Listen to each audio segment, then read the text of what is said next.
Become a member, sign in, and start streaming today.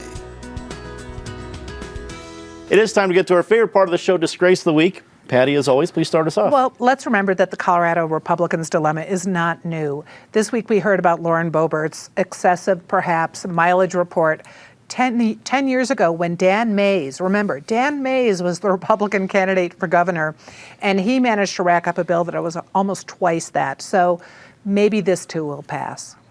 David. United States Representative Alexandria Ocasio-Cortez Smollett has never had a very firm grip on reality.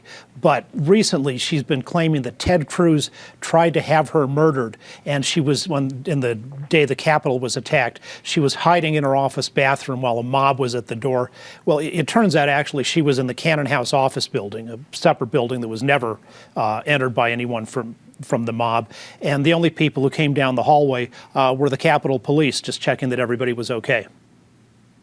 Joey Bunch, we go to you for your Disgrace of the Week. Well, it's a target-rich environment this week, but I'm going to go with a rodent. Damn you, Punxsutawney Bill. We don't need this. I say we listen to Rocky Ford Ralph, the weather-predicting prairie dog who says spring is just around the corner. I think you have a greater credibility in Rocky Ford. I like that, Joey. John Frank, your Disgrace of the Week.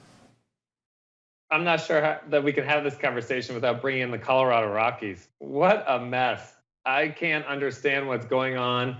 And the headlines that came out of the press conference of the general manager and owner trying to explain the trade of Arenado, it only made things worse from this fan's mindset, at least. What a mess. I really wonder what's going to happen this season.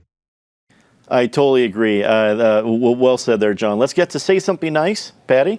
I said something nice about the Rockies last week, so I'm being punished for that. But it's Black History Month, and if you haven't been out, come down to 5 Points. There's a great new walking tour with a puzzle. You can do that. If you're not going out and about, get online. Denver Public Libraries has a series of things. There are big awards tomorrow. Just celebrate this month.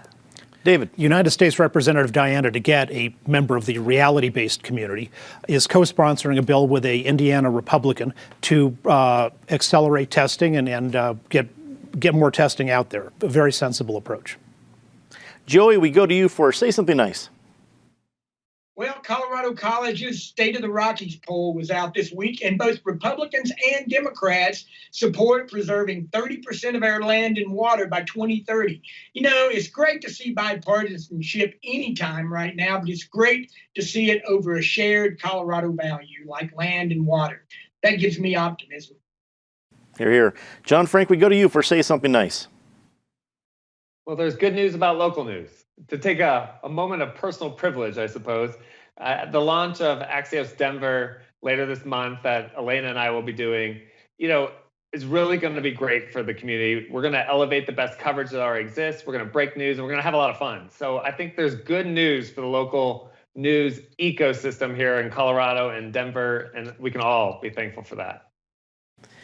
John, I will join you in that. I think as people understand, if they're watching this show for the last 29 years, we can do this job because of all the great media being done. And it started back in the old days, a million years ago, when I was an intern just reading the Rocky and the Denver Post. But now it's the great work, whether it's new folks joining the scene like Axios Denver, or the folks like at the Post or Westward, or Colorado Politics, or the Sun, or really everybody in between, the folks who had like Colorado Independent, which was here, and then moving on to different things. There's all these great organizations that are doing the work that we count on, and we thrive with that work here at Colorado Inside Out. So we're excited that there's more folks doing this great work, and you and Elena, John, will be a great team.